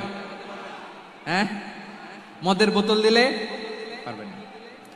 আপনার বন্ধু যদি আপনার পর্ক দেয়, পর্ক, শুকরের গোশত মিশ্রিত কোনো খাবার, ওটা নিতে পারবেন না। হালাল যে কোনো জিনিস নিতে পারবেন। বিশ্বনবী সাল্লাল্লাহু আলাইহি ওয়াসাল্লাম অমুসলিমদের দেয়া হাদিয়া গ্রহণ করতেন। কেমন নবী ছিলেন? আমার নবীরে চিনে নেন, আমার নবীর অ্যাটিটিউড জেনে নেন। বিশ্বনবী সাল্লাল্লাহু আলাইহি ওয়াসাল্লাম যখন কোনো জনপদে যেতেন, 3টা অপশন নিয়ে যেতেন। প্রিয় ভাইয়ের, আওয়াজ করে বলতে হবে, কোন জনপদে গেলে আমার নবীর অপশন থাকতো কয়টা? আমার মতো 3 আঙ্গুল উঁচু করে দেখান আর বলুন, আমার নবী কোন জনপদে গেলে কয়টা অপশন নিয়ে যেতেন? 1 নাম্বার অপশন আসলিম তাসলাম। নতুন এলাকায় গেলে বলতেন আসলিম তাসলাম, ইসলাম ধর্ম গ্রহণ করো, শান্তিতে থাকবা, আমার ভাই হয়ে যাবে, আমরা ভাই ভাই। ইসলাম মানো, আমরা ভাই ভাই। অপশন নাম্বার কত? 1। যদি বলে না ইসলাম মানবো না, ওকে, অপশন নাম্বার 2, মুসলিম হওয়ার দরকার নাই, লা ইকরাহা ফিদ্দিন, ইসলামে কোনো বাড়াবাড়ি নাই। খ্রিস্টান আছো থাকো, বৌদ্ধ আছো থাকো, ইহুদি থাকতে চাও থাকো, কিন্তু আমরা যেহেতু রিজিওনাল সুপার পাওয়ার, আমাদের আন্ডারে থাকো, ট্যাক্স দিয়া থাকো, এটার বলে জিজিয়া। আলেম যারা আছেন বুঝবেন, এটার আরবিতে কি বলে? জিজিয়া। You pay us the tax, we will give you the security. তোমরা ট্যাক্স দিবা, আমরা সিকিউরিটি দিব, আমাদের আওতায় থাকবা, কেউ তোমাদেরকে আক্রমণ করতে পারবে না, আমরা নিরাপত্তা দিব। সুবহানাল্লাহ বলেন। এটা অপশন নাম্বার কত? আচ্ছা, বুঝে থাকলে বলেন, 1 নাম্বার অপশন কি ছিল? ইসলাম। ইসলাম মানো, শান্তিতে থাকবা, ভাই ভাই, আমরা ভাই ভাই। অপশন নাম্বার 2, ট্যাক্স দাও, আমরা নিরাপত্তা দিব, মুসলিম হওয়া লাগবে না। এখন 1 নাম্বারও মানে না, 2 নাম্বারও মানে না, মুসলিম হবো না, ভালো, খ্রিস্টান থাকো, ট্যাক্স দাও, আমরা সিকিউরিটি দিব না, এটাও মানি না। বিষ্ণু বলেন, তাহলে তলোয়ার আমাদের আর তোমাদের মাঝে ফয়সালা করবে। মুসলিমও হবো না, ট্যাক্স দিবা, নিরাপত্তা দিব, আমরা সুপার পাওয়ার, আমাদের আন্ডারে থাকবে, এইটাও না। তাহলে তোমাদেরকে তো আমরা বিশ্বাস করতে পারি না, কখন না কখন বিশ্বাসঘাতকতা করো, কার সাথে মিলে হাত মিলাও, তলোয়ার আমাদের মাঝে ফয়সালা করবে। তখন তিনি জেহাদের সশস্ত্র সংগ্রামের ঘোষণা দিতেন। সুবহানাল্লাহ পড়েন। দেখেন, পশ্চিমারা জেহাদকে এইভাবে চিত্রায়িত করে না। ওরা জেহাদ বলতে বুঝায় তলোয়ার, হাত কাটো, গলা কাটো, না। জেহাদ সশস্ত্র সংগ্রাম 3 নম্বরে। অধিকাংশ ক্ষেত্রেই বিশ্বনবীর সুন্দর আচরণ দেখে, আরে আমার নবীর যে নুরানি চেহারা, অনেকে তো কেবল সিরেফ চেহারাটা দেখেই কালিমা পড়ে মুসলমান হয়ে গিয়েছে। যারা মুসলিম হয় নাই, তারা তাদের ইসলামেই বলবৎ ছিল, ট্যাক্স দিয়ে ইসলামের আন্ডারে ছিল। যারা এটাও মানে নাই, ওইটাও মানে নাই, তাদের বিরুদ্ধে জেহাদ। বিষ্ণু ইসলাম 7ম হিজরিতে যখন খায়বার বিজয়ের পরে ইসলাম রিজিওনাল সুপার পাওয়ার হিসেবে আত্মপ্রকাশ করলো, বিশ্বনবী চিঠি লিখলেন অন্যান্য সুপার পাওয়ারের কাছে, রাষ্ট্রীয় চিঠি লেখে এক রাষ্ট্রপ্রধান আরেক রাষ্ট্রপ্রধানের কাছে। ঠিক কিনা বলেন? জানেন না আপনারা? এই যে 24-এর ছাত্র নাগরিক অভ্যুত্থানে, এই অভ্যুত্থান যখন শুরু হয়, আমি তখন সাউথ আফ্রিকাতে, একটা স্ট্যাটাস দিয়েছিলাম, কোটা নয়, গোটা দেশ সংস্কার করা লাগবে। শুধু বাংলাদেশ নয়, সারা বিশ্বের বাংলা ভাষাভাষী লোকেরা এই আন্দোলনের সাথে সমর্থন তারা করেছে, এটাকে সাপোর্ট করেছে, তারা সমর্থন দিয়েছে। আমাদের ইউনাইটেড আরব আমিরাতের বাংলাদেশি ভাইয়েরা, তারা সেখানে রাস্তায় নেমে এসেছিল, জানেন? ওইখানে ডেমনস্ট্রেশন করা যায় না, সেখানকার সরকার তাদেরকে যাবজ্জীবন দিয়েছিল। তখন আমাদের এই যে প্রধান উপদেষ্টা ডক্টর মোহাম্মদ ইউনূস সরাসরি G2G বলে, এটা G2G, government to government, G2G, উনি চিঠি লিখলেন যে তাদেরকে, ইউর হাইনেস, হে সম্মানিত আমির, আপনি আমার এই চিঠির কারণে আমার সম্মানে এই 53 জন বাংলাদেশিকে মাফ করে দেন। এই চিঠির বদৌলতে বেকসুর খালাস পেয়ে গিয়েছিল আমাদের ভাইরা। জানেন না এই ঘটনা আপনারা? তাহলে গভর্নমেন্ট টু গভর্নমেন্ট চিঠি দেওয়া হয়। 7ম হিজরিতে বিষ্ণু ইসলাম সব সুপার পাওয়ারের কাছে চিঠি দিলেন, রোমান সম্রাটের কাছে, পারস্য অধিপতির কাছে, মিশরের অধিপতির কাছে, সবার কাছে চিঠি লিখলেন। চিঠির ভাষা ছিল এরকম, মিন মুহাম্মাদিন রাসূলিল্লাহ ইলা মুকাওকিস আযীমিল কিবত, মুহাম্মদ রাসূলুল্লাহর পক্ষ থেকে মিশরের বাদশার কাছে, আসলিম তাসলাম, ইসলাম মানো, শান্তিতে থাকবা, সালামুন আলা মান ইত্তাবাআল হুদা, শান্তি তার জন্য যে হেদায়েতের অনুসরণ করে। সুবহানাল্লাহ পড়েন। তো এই চিঠি অনেকে ভালোভাবে রিসিভ করেছে। অনেকে এই চিঠি পাওয়ার পরে নবীর কাছে আবার ইন রিটার্ন উপহার পাঠিয়েছে। কি পাঠিয়েছে? উপহার। মিশরের বাদশাহ মুকাউকেস তিনি বিশ্বনবীকে বিশাল এক উপহারের ডালি পাঠিয়েছেন। মিশরের বাদশাহ মুকাউকেস ছিলেন ধর্মে খ্রিস্টান। লালমনিরহাটের ভাইয়েরা আওয়াজ করে বলেন, মিশরের বাদশাহ ধর্মে কি ছিল? খ্রিস্টান। কি উপহার দিয়েছিল আমার নবীকে? শুনতে মনে চায়? আওয়াজ নাই লালমনিরহাটের গলায়। শুনতে মনে যায়? 1000 স্বর্ণ মুদ্রা। 1000 স্বর্ণ মুদ্রা। 2টা খ্রিস্টান দাসী, একজনের নাম মারিয়া বিনতে শামাউন আল কিবতিয়া, আরেকজনের নাম সিরিন বিনতে শামাউন আল কিবতিয়া। একজন খ্রিস্টান দাস 20 থান কাপড় জামা বানানোর জন্য, আমরা নবী যেন সেলাই করে জামা বানাতে পারে এজন্য 20 থান কাপড়, 20 থান ফাইন গার্মেন্ট। সুবহানাল্লাহ পড়বেন না? এরপরে একটা গাধা যেটার নাম ছিল উফাইর, আর একটা খচ্চর এটার নাম ছিল দুলদুল। খচ্চর চিনেন? গাধা আর ঘোড়ার ক্রসিং এ যে প্রাণীটা দুনিয়াতে আসে ওটার খচ্চর বলে। তো এই যে সুপার পাওয়ার খ্রিস্টান বাদশার কাছে নবী চিঠি লিখলেন, ওই খ্রিস্টান বাদশাহ আমার নবীকে উপহার দিল। বিশ্বনবী এই উপহারগুলো সানন্দে গ্রহণ করেছে। সুবহানাল্লাহ পড়বেন না? তাহলে অমুসলিম কেউ যদি আপনাকে উপহার দেয়, হালাল উপহার হলে আপনি গ্রহণ করতে পারবেন। অনুরূপভাবে পারস্যের বাদশাহ রোম সম্রাট বিশ্বনবীকে উপহার পাঠিয়েছেন। আমার নবী সবগুলো উপহার গিফট গ্রহণ করেছেন। সুবহানাল্লাহ বলেন। তাহলে প্রিয় লালমনিরহাট আওয়াজ করে বলুন, ইসলাম কি ন্যারো মাইন্ডেড রিলিজিয়ন না ব্রড মাইন্ডেড? আম্মাজান আয়েশার কাছে মাসালা জানতে চায় মেয়েরা। হে আম্মাজান, অগ্নি উপাসকেরা তাদের ঈদের দিন নওরোজের সময় আমাদেরকে পাখি দেয়, নেওয়া যাবে? উনি বললেন, ওরা জবাই করে দিলে নেওয়া যাবে না, কিন্তু ওরা যদি ফলমূল এরকম খাবার দেয় এগুলো নেওয়া যাবে। তার মানে অমুসলিমদের দেয়া উপহার এটা গ্রহণ করা যায়। সুবহানাল্লাহ বলেন। শুধু তাই নয়, বিষ্ণু ঈসা ইসলাম অমুসলিমদের সাথে আর্থিক লেনদেনও করেছেন, ফিনান্সিয়াল ডিলিং করেছেন। অমুসলিমদের সাথে প্রয়োজনে আপনি ফিনান্সিয়াল ডিলিং করতে পারবেন। আমরা প্রায় দেখি বাজারের মিষ্টির দোকানগুলো আমার হিন্দু ভাইদের। লালমনিরহাটে মিষ্টির দোকান, দইয়ের দোকান কারা চালায়? হিন্দুরা চালায় না? তারপরে যে বারবার শপ, চুল কাটে যে নাপিত, অধিকাংশ নাপিতের দোকানে কারা? আমার হিন্দু ভাইরা। তা আপনি চুল কাটতে পারবেন কিনা? পারবেন কিনা বলেন? পারবেন। তার দোকান থেকে দই মিষ্টি কিনতে পারবেন কিনা? হ্যাঁ, আমার মুসলিম ভাইয়ের দোকান থাকলে ওইটারে আমি বেশি প্রায়োরিটি দিব, ঠিক কিনা? কিন্তু যদি তাদের সার্ভিস নিতে চান, প্রোডাক্ট নিতে চান, পারবেন। তার দলিল সহিহ বুখারী, আম্মা জান আয়েশা রাদিয়াল্লাহু তাআলা আনহা বলেন, ইশতারা রাসূলুল্লাহ সাল্লাল্লাহু আলাইহি ওয়াসাল্লাম মিন ইয়াহুদিয়িন তুআমান ওয়া রাহানাহু দিরআহু মিন হাদিদ। রাসূল সাল্লাল্লাহু আলাইহি ওয়াসাল্লাম এক ইহুদির কাছ থেকে, কার কাছ থেকে? সবাই বলে নাই। কার কাছ থেকে? আমার নবী, পেয়ারা নবী এক ইহুদির কাছ থেকে জব কিনেছিল। জব, বার্লি, যেটা দিয়ে রুটি বানায়। ওই জবের দাম দেওয়া টাকা পয়সা নবীর কাছে ছিল না। ফলে নবী ওনার একটা পোশাককে মর্গেজ রেখেছিলেন, মর্গেজ, বন্ধক, যে এখন এটার দাম দিতে পারবো না, কয়েক কেজি বার্লি নিয়ে যাই আর বন্ধক হিসেবে আমার জামাটা রেখে গেলাম, যেদিন দাম দিব ওই দিন জামাটা ছুটাই নিয়ে যাব। সুবহানাল্লাহ পড়বেন না?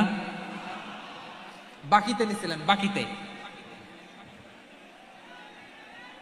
দিরআহু মিন হাদিদ, লোহার তৈরি বর্ম, মানে যুদ্ধের পোশাক, লোহা দিয়ে বানানো। বিশ্বনবী বললেন, কয়েক কেজি জব দাও, টাকাটা পরে দিব, এখন টাকা নাই, বন্ধক হিসেবে, মর্গেজ হিসেবে আমার জামা রেখে গেলাম, যখন টাকা দিব জামা ছুটায় নিব। আওয়াজ করে বলতে হবে সুবহানাল্লাহ। এ থেকে বোঝা গেল অমুসলিমদের সাথে ফিনান্সিয়াল ডিলিং করা যায়, অর্থনৈতিক লেনদেন করা যায়, কেনাবেচা করা যায়, প্রোডাক্ট কেনা যায়। এমনকি আমাদের মসজিদে নববীতে বারান্দায় আপনারা একটা অটোমেটিক ফ্লাইং আমব্রেলা দেখছেন? সূর্য যখন বাড়ে মসজিদে নববীর বারান্দায়, ইয়ার্ডের মধ্যে অটোমেটিক্যালি কিছু আমব্রেলা আছে, সাঁ করে খুলে যায়, আর সূর্যের তাপ লাগে না। আবার সন্ধ্যাবেলায় এই আমব্রেলাগুলো ওরা ক্লোজ করে ফেলে। দেখেন নাই না? দেখছেন?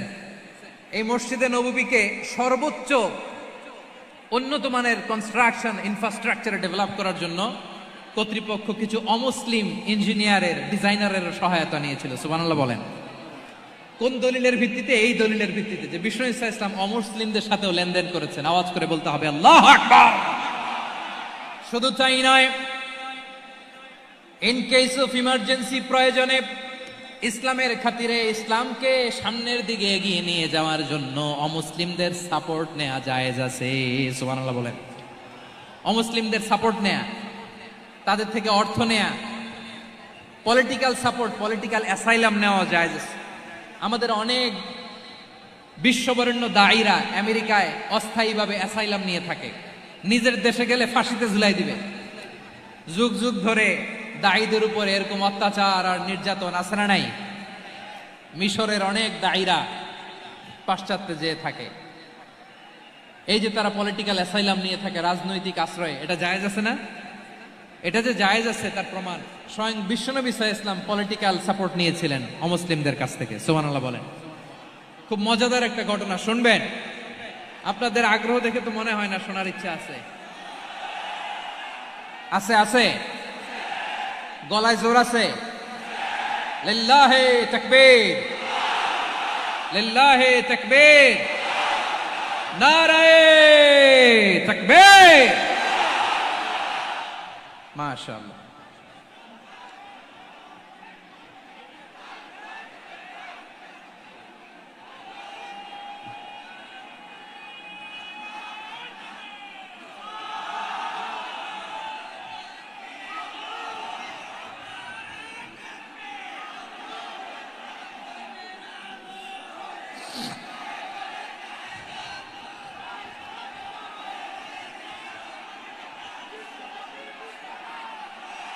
মাশাআল্লাহ মাশাআল্লাহ। থামুন থামুন আমার ভাইরা। বিশ্বনবীর বয়স তখন প্রায় 51 বছর। কত বছর? বিশ্বনবীর সবচেয়ে কাছের মানুষ খাদিজা রাদিয়াল্লাহু তাআলা আনহা ইন্তেকাল করেছেন। বিশ্বনবী বড্ড কষ্ট পেলেন, হৃদয়টা ভেঙে খান খান। যিনি ঘরের ভেতরে বিশ্বনবীকে সান্ত্বনা দিতেন, ভালোবাসা দিতেন, বাইরে গেলে কুরাইশরা বকাঝকা করে, অত্যাচার করে, কিন্তু আম্মাজান খাদিজা রাদিয়াল্লাহু তাআলা আনহা ঘরটারে এমন শান্তির নীর বানায় রেখেছেন, এই ঘরের ভিতরে ঢুকলে বিশ্বনবীর কলিজাটা ঠান্ডা হয়ে যেত। এজন্য রব্বুল আলামিন বলেন, খাদিজা, ও আমার বান্দি খাদিজা, জান্নাতে এমন স্পেশাল একটা ঘর আমি তোমার জন্য রেডি করে রেখেছি। ওই ঘরের মধ্যে কোনো আওয়াজ নাই, ওই ঘরের মধ্যে কোনো নয়েজ নাই, ওই ঘরে কোনো বিশৃঙ্খলা নাই। কারণ মক্কার জমিনে আমার নবী কুরাইশদের বিশৃঙ্খলা, নয়েজ আর ঝামেলাগুলোকে উপেক্ষা করে যখন তোমার ঘরের ভিতরে ঢুকতো, ঘরটারে তুমি শান্তির নীর, ঠান্ডা, নীরব, নিস্তব্ধ, নিঝুম আর শান্তির নীর বানিয়ে রেখেছো। এজন্য জান্নাতে স্পেশাল একটা শান্তির নীর আমি তোমারে উপহার দেব। ওই প্রিয়তমা স্ত্রী খাদিজা ইন্তেকাল করলেন, বিশ্বনবীর হৃদয় ভেঙে খান খান। আবার ওনার চাচা আবু তালেব ইন্তেকাল করলেন, যিনি পলিটিক্যাল শেল্টার দিতেন নবীকে। কে দিতেন? আবু তালেবের ভয়ে, বিশ্বনবীর এই চাচার ভয়ে কোনো মুশরিক নবীর গায়ে হাত দেওয়ার সাহস পায় নাই। এখন স্ত্রীও নাই, চাচাও নাই, নবীকে আশ্রয় দেওয়ার কেউ নাই। নবীর চারদিকে অন্ধকার। নবী এখন কই যাবেন? আমার পেয়ারা নবী নতুন স্টেশন খুঁজতেছেন, নতুন দাওয়াতি প্ল্যাটফর্ম খুঁজতেছেন। তিনি যায়েদ বিন হারেসা রাদিয়াল্লাহু তাআলা আনহুকে নিয়ে মক্কার পাশের একটা নেইবরিং সিটি তায়েফে চলে গেলেন। কোথায় চলে গেলেন? লালমনিরহাটের ভাইয়ের আওয়াজ করে বলেন, কোথায় গেলেন? তায়েফে চলে গেলেন দিনের দাওয়াত দেওয়ার জন্য। কি দেওয়ার জন্য? নাকি জমি কিনতে গেছিলেন? জমি কিনতে, দুনিয়ার যশ খ্যাতির জন্য, নিজের কোনো লাভের জন্য? তায়েফবাসীদেরকে জাহান্নামের আগুন থেকে বাঁচানোর জন্য। আওয়াজ করে বলতে হবে ঠিক কিনা? বিশ্বনবী বিশাল মরুপথ, পাহাড়ি পথ পাড়ি দিয়ে তায়েফের মরুজমিনে গেলেন কোরআনের দাওয়াত নিয়ে, ইমানের দাওয়াত নিয়ে। কিন্তু তায়েফের লোকেরা বিশ্বনবীর দাওয়াতকে শুধু প্রত্যাখ্যান করেই থামে নাই, তারা বিশ্বনবীর সাথে অত্যন্ত খারাপ আচরণ করেছে। বিশ্বনবীকে শারীরিকভাবে হেনস্থা করেছে, আমার নবীকে শারীরিকভাবে অত্যাচার করেছে, আমার পেয়ারা নবীর গায়ে পাথর মেরেছে। বিশ্বনবীর গা বেয়ে ঝরঝর করে রক্ত ঝরেছে, নবী জামিনের মধ্যে লুটিয়ে পড়েছেন, আবার মেরেছে, আবার নবী হাঁটতে শুরু করলেন, পেছন থেকে আবার মেরেছে, আবার নবী রক্তাক্ত হয়ে জামিনের মধ্যে লুটিয়ে পড়লেন, আবার মেরেছে। বিশ্বনবীর মতো এত সুশ্রী মানব, বিশ্বনবীর মতো এত শুভ্র মানব, বিশ্বনবীর মতো এমন চমৎকার দেহাবয়ব দিয়ে রব্বুল আলামিন কাউকে বানান নাই। এরকম চমৎকার মানুষটাকে তারা তায়েফের ওই জমিনে রক্তাক্ত করেছে। বিশ্বনবী দুনিয়ার কোনো স্বার্থের জন্য সেখানে যান নাই, নিজের কোনো লাভের জন্য, প্রাপ্তির জন্য যান নাই, তায়েফবাসীদের জাহান্নামের আগুন থেকে বাঁচাতে গিয়েছেন। ঠিক কিনা বলেন? খেয়ে না খেয়ে দিনী প্রচারের কাজে নিজেকে দিয়েছ বিলিয়ে, তাইফের কাফিরেরা চিনল না সে আলো, দুষ্ট ছেলেদের পিছু দিল লেলিয়ে। পাথরের আঘাতে ক্ষত বিক্ষত হয়ে সারা শরীর থেকে রক্ত ঝরে। হে রাসূল তোমাকে ভুলি আমি কেমন করে, হে রাসূল তোমাকে ভুলি আমি কেমন করে। পারেন না আপনারা? ধরুন আমার সাথে। হাজার ব্যথা বেদনার পরে ফিরে আসনি তুমি আপন ঘরে, দিনের আলো তুমি ছড়িয়ে দিতে, চলে গেলে মদিনায় মক্কা ছেড়ে। হে রাসূল তোমাকে ভুলি আমি কেমন করে, হে রাসূল তোমাকে ভুলি আমি কেমন করে। ঠিক কিনা বলেন? প্রিয় ভাইরা, তায়েফের ছেলেরা নবীকে রক্তাক্ত করলো। আমার নবী কই যাবে? কই যাবে? মক্কায় জায়গা নাই, তায়েফে জায়গা নাই। তায়েফ থেকে ভারাক্রান্ত মন নিয়ে আমার নবী মক্কায় ফিরে আসলেন। বিশ্ব নবী মক্কায় ঢুকতে পারেন না। মক্কার মরুভূমির দিকে তাকিয়ে, উপত্যকার দিকে তাকিয়ে বিশ্বনবী ধা ধা করে কাঁদেন, ঝরঝর করে। নবীর চেহারা মোবারক থেকে চোখের পানিগুলো বেয়ে বেয়ে পড়ে। আমার জন্মস্থান, আমার শৈশব, কৈশোর, যৌবন কেটেছে এই মক্কায়, আমার এলাকায় আমি ঢুকতে পারি না। বিশ্বনবী মক্কার অনতি দূরে দাঁড়িয়ে জায়েদকে পাঠালেন, জায়েদ যাও দেখো কেউ আমাকে সাপোর্ট করার মতো আছে কিনা, যাও অমুকের কাছে যাও। জায়েদ গেলেন, তারাও প্রত্যাখ্যান করে ফিরিয়ে দেয়। বিশ্বনবী বললেন যাও অমুক লোকের কাছে যাও, তিনিও প্রত্যাখ্যান করে ফিরিয়ে দিলেন। কেউ বিশ্বনবীকে আশ্রয় দিতে রাজি হয় না। নিজ জন্মভূমিতে বিতাড়িত বিশ্বনবী, সর্বশেষ বিশ্বনবী বললেন যাও মুতঈম ইবনে আদির ঘরে যাও। মুতঈম ইবনে আদি মুশরিক, তার কাছে যাও। গেলেন, মুতঈম ইবনে আদি রাজি হয়ে গেল। সুবহানাল্লাহ বলেন। দেখেন, অনেক বিপদের সময়ও আমি নিজে সাক্ষী, সামাজিকভাবে, রাজনৈতিকভাবে কত ঝঞ্ঝা, কত ষড়যন্ত্র, কত কনস্পাইরেসি পাড়ি দিয়ে আমাদেরকে সামনে এগিয়ে যেতে হয়। এই শত্রুদের ভেতরেও একজনকে দাঁড় করিয়ে দেয় যে আল্লাহর কোরআনের জন্য রেডি হয়ে যায়। পড়েন সুবহানাল্লাহ। মুতঈম ইবনে আদি, আল্লাহ তার মনকে নরম করে দিলেন। মুতঈম বলে, মুহাম্মদ আমি তোমাকে আশ্রয় দিব। তার দুই ছেলেকে পাঠালেন, যাও খোলা তলোয়ার নিয়ে, স্কট দিয়ে, গার্ড অফ অনার দিয়ে মোহাম্মদকে মক্কায় ঢুকাও, আর বলো আমি আমান দেব। আমান কি দিব? আমান মানে সিকিউরিটি, নিরাপত্তা। সিকিউরিটি ছাড়া, আমান দেওয়া ছাড়া কেউ থাকতে পারতো না মক্কায়। দুই ছেলে বিষ্ণু ইসা ইসলামকে নিয়ে আসলো। নবী কাবার চারদিকে তাওয়াফ করলেন, নামাজ পড়লেন। আবু জাহেল, উতবা, শাইবা, ওয়ালিদ ইবনে মুগীরা সবাই দেখে, কেউ কিছু করতে পারে না। কারণ মুতঈম ইবনে আদি ঘোষণা দিয়েছেন, আমি মুহাম্মদকে আমান দিয়েছি, মুহাম্মদের গায়ে যেন কেউ স্পর্শ না করে। আওয়াজ করে পড়েন সুবহানাল্লাহ। নবীর এই বিপদ কালে মুহূর্তে মুতঈমের হৃদয়টারে নরম করে দিল কে? আচ্ছা, লালমনির হাটের ভাইয়েরা বলেন, এই মুতঈম কি মুসলিম ছিল না মুশরিক? সবাই বলতে হবে মুসলিম না মুশরিক। তাহলে মুশরিকের কাছ থেকে নবী পলিটিক্যাল অ্যাসাইলাম, আধুনিক রাষ্ট্রবিজ্ঞানের ভাষায় পলিটিক্যাল অ্যাসাইলাম, যেটাকে বলে রাজনৈতিক আশ্রয়, ওনার আমান বা নিরাপত্তার এই ঘোষণায় তিনি মক্কায় ঢুকলেন। যতদিন নিরাপত্তা ছিল ছিলেন। মুতঈম যখন মারা গেল, বিষ্ণু ইসলাম হিজরত করে মদিনায় চলে গেলেন। সুবহানাল্লাহ। কিন্তু মুতঈম যে বিশ্বনবীর উপকার করছে এটা বিশ্বনবী ভুলে নাই। আমাদের অনেকে আছে উপকার করার পরে আর খেয়াল থাকে না, খাওয়ার পরে গলা দিয়ে নামলে আর খেয়াল থাকে না। এরকম আছে না নাই? আমার নবী ভুলে নাই। বদরের প্রান্তরে 70 জন কাফেরকে যখন বন্দী করে বিশ্বনবীর সামনে হাঁটু গেড়ে দাঁড় করানো হলো, বসানো হলো, 70 জন কাফের। কয়জন?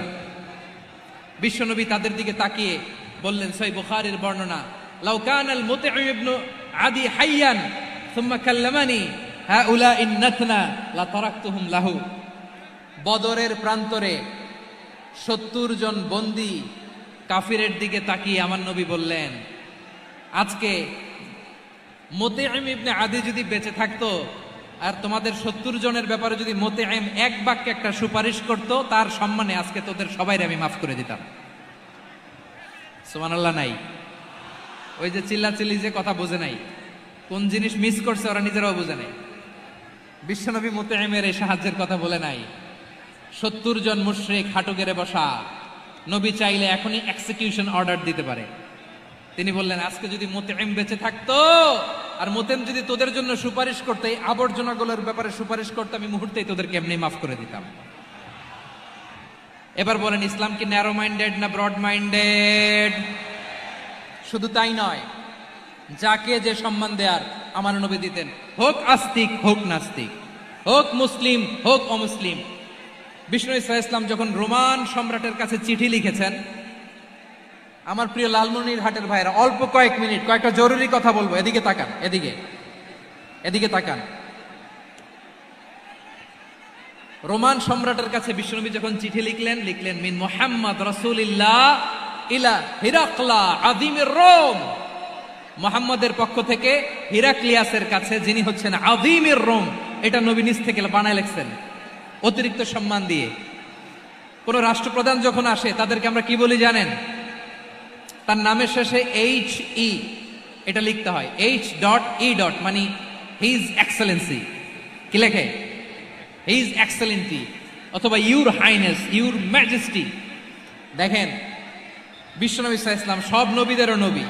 তিনি একজন মুশরিক খ্রিস্টান সম্রাট, রোমান সম্রাটের কাছে চিঠি লিখতে যায়, লিখতেছে, ইলা হিরাকলা আযীমির রোম, হিরাক্লিয়াসের কাছে আমার চিঠি, যিনি রোমের আযীম, হিজ হাইনেস, মানে রোমের অনেক সম্মানিত এক বাহাদুর। আওয়াজ করে বলেন সুবহানাল্লাহ।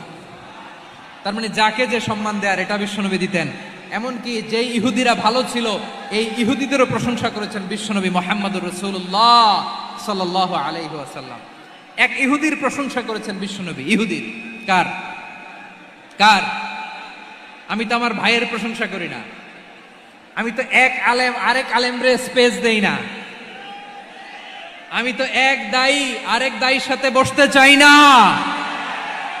আমার নবী ইহুদির প্রশংসা করে। কার প্রশংসা? ওই ইহুদির নাম ছিল মুখাইরিক। সিরাত গ্রন্থ ঘাটলে পাবেন। তিনি বলেছেন, মুখাইরিক খাইরু ইয়াহুদ, Mukhairiq is the best of the Jews. জুইশদের মধ্যে সে সবচেয়ে ভালো। কেন প্রশংসা করলেন তার? এর কারণ, মদিনা চার্টারে কথা ছিল সব ধর্মের মুসলিম, মুশরিক, ইহুদিরা মিলে মদিনাকে রক্ষা করবে। কিন্তু 3য় হিজরিতে যখন উহুদের যুদ্ধ শুরু হলো, সবার কথা ছিল যেই আক্রমণ করে আমরা মদিনাকে বাঁচাবো। কোন শহরকে বাঁচাবো? মদিনাকে। কিন্তু কুরাইশরা যখন অ্যাটাক করলো, ইহুদিরা আর আসে না, ইহুদিরা আর বেরোয় না। বিষ্ণু বললেন, ওহে ইহুদিরা, তোমরা না চুক্তি করলে আমার সাথে যে মদিনা বাঁচাতে সবাই ঝাঁপিয়ে পড়বো, আসো। একটা ইহুদিও বেরোয় না, কেউ আসে নাই সেদিন, একজন ছাড়া। তার নাম মুখাইরেক। তার নাম কি? মুখাইরেক বাহাদুরের মতো ঘোড়সাওয়ার হয়ে বেরিয়ে গেলেন এবং বললেন, গোটা ইহুদি সাম্রাজ্যের একজনও যদি না আসে, আমি মুখাইরেককে কেউ ঘরে আটকে রাখতে পারবে না। বেরিয়ে আসলেন, এসে বললেন, আমি মুহাম্মদের পক্ষে যুদ্ধ করব। আমি মারা গেলে আমার সম্পদ আমার উত্তরাধিকারীরা পাবে না, আমার সম্পদ তোমরা মুহাম্মদকে দিয়ে দিবা। সুবহানাল্লাহ বলেন। উহুদের ময়দানে 70 জন মুসলমান শহীদ হলো। এই ইহুদি, সেও মুসলমানের পক্ষে যুদ্ধ করে নিহত হলো। সুবহানাল্লাহ বলেন। মুসলিমদের লাশ যখন নিয়ে আসা হলো, এই মুখাইরিকের লাশও নিয়ে আসা হলো। মুসলিমদের লাশের পাশে মুখাইরিকের লাশ দেখে বিশ্বনবী মুখাইরিকের প্রতি অনেক খুশি হলেন।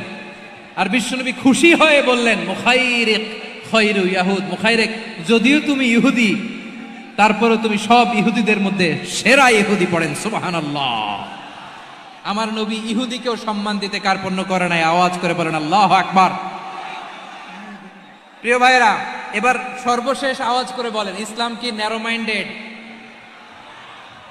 নাকি ব্রড মাইন্ডেড? সবাই বলেন ন্যারো মাইন্ডেড না ব্রড মাইন্ডেড? এজন্য অমুসলিম হইলেই তারা আমাদের শত্রু নয়। শত্রু কারা? এই লালমনিরহাটের ভাইয়েরা শোনেন, শত্রু কারা? যে সমস্ত অমুসলিম আমাদেরকে নিশ্চিহ্ন করে দিতে চায়, যে সমস্ত অমুসলিম আমাদের ভূখণ্ড থেকে আমাদেরকে তাড়িয়ে দিতে চায়, যে সমস্ত অমুসলিম আমার ধর্ম নিয়ে তুচ্ছতাচ্ছিল্য করে চিল্লায় বলেন ঠিক কিনা, তারা আমাদের শত্রু। সাধারণ অমুসলিমরা আমার শত্রু নয়। এই যে হিন্দুরা থাকে এরা আমার ভাই, বৌদ্ধরা আমার ভাই, খ্রিস্টানরা আমার ভাই, ইহুদিরা আমার ভাই। তারা দিনই ভাই নয়, তারা মায়ের পেটের ভাই নয়, তারা মানবিক দিক থেকে ভাই। ও মানুষ, আমিও মানুষ। ইসলাম মানুষকে সম্মান করে, চিল্লায় বলো ঠিক কিনা। যারা আমাদের অস্তিত্বকে নিশ্চিহ্ন করতে চায়, যারা আমাদের ভূখণ্ডকে দখল করতে চায়, যারা আমাদেরকে নিয়ে মকারি করে, ফান করে, টিটকারি করে, আমার ধর্ম নিয়ে খেলা করে, তাচ্ছিল্য করে, ওদের বিরুদ্ধে আমাদের জিহাদ। সাধারণ মুসলিম আমাদের শত্রু নয়। আপনি জানেন নিউ ইয়র্কে, আমি তো নিউ ইয়র্কে ছিলাম অনেকদিন, ওখানে ফিলিস্তিনিদের পক্ষে যখন আমরা মিছিল করেছি, অনেক ইহুদি আমাদের সাথে মিছিলে দাঁড়িয়েছে। কারণ ওরাও জানে এই ভূখণ্ড ফিলিস্তিনিদের ভূখণ্ড। আওয়াজ করে বলো লালমনিরহাট ঠিক কিনা। ইসরায়েলের রাজধানী খোদ তেল আবিবে অনেক ইহুদিরা বেঞ্জামিন নেতানিয়াহু তার বিরুদ্ধে মিছিল করেছে। তো তারা কি আমাদের শত্রু? না। অনেক খ্রিস্টান আমাদের সাথে আমাদের স্বার্থ রক্ষায় আমাদের পাশে দাঁড়িয়েছে। খেয়াল রাখবেন, হিন্দু আর হিন্দুত্ববাদ এক নয়, ইহুদি ধর্ম আর জায়নিজম এক নয়। জায়নিজমের বিরুদ্ধে আমাদের সংগ্রাম, আমাদের জেহাদ, চিল্লায় বলেন ঠিক কিনা। এই যে ফিলিস্তিনের ভাইরা, তারা তাদের স্বাধীনতা সংগ্রামের জন্য লড়াই করছে, করে যাচ্ছে, আমরা এটাকে সমর্থন জানাই, চিল্লায় বলো ঠিক কিনা। কাশ্মীরের ভাইরা স্বাধীনতার জন্য সংগ্রাম করছে, আমরা সেই সংগ্রামকে সমর্থন জানাই, আওয়াজ করে বলো ঠিক কিনা। যারাই আমাদের ইসলামকে নিশ্চিহ্ন করতে চায় তাদের বিরুদ্ধে আমাদের সংগ্রাম, আওয়াজ করে বলতে হবে ঠিক কিনা। ওই সমস্ত দুর্বৃত্তদের সাথে আমাদের কোনো সম্পর্ক নাই। আমরা যদি ঐক্যবদ্ধ থাকতে পারি, ওই দুর্বৃত্তরা চান্স পাবে না। আমরা ঐক্যবদ্ধ থাকতে রাজি আছি। লালমনিরহাটের ভাইয়েরা, আমরা ঐক্যবদ্ধ থাকলে ওই দুর্বৃত্তদের কালো হাত ভেঙে দিতে আমাদের সময় লাগবে না। তাদের কালো হাত ভেঙে দিতে রাজি আছে মুসলমান? কারা কারা রাজি? দু হাত তুলে দেখাও।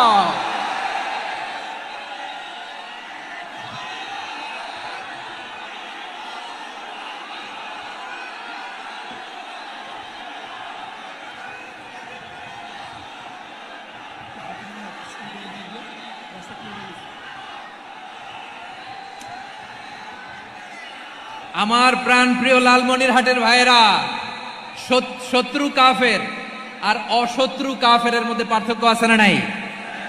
আবু তালেবও মুশরিক, আবু জাহেলও মুশরিক, কিন্তু দুই মুশরিকে পার্থক্য আছে না নাই? আবু তালেব নবীর চাচা, মুশরিক, মারা গিয়েছে মুশরিক অবস্থায়, কিন্তু আজীবন আমার নবীকে আগলে রেখেছে, আমার নবীকে সাপোর্ট করেছে, ভালোবেসেছে। আবু জাহেলও মুশরিক, মারা গিয়েছেও মুশরিক হিসেবে, আজীবন আমার নবীর বিরুদ্ধাচারণ করেছে।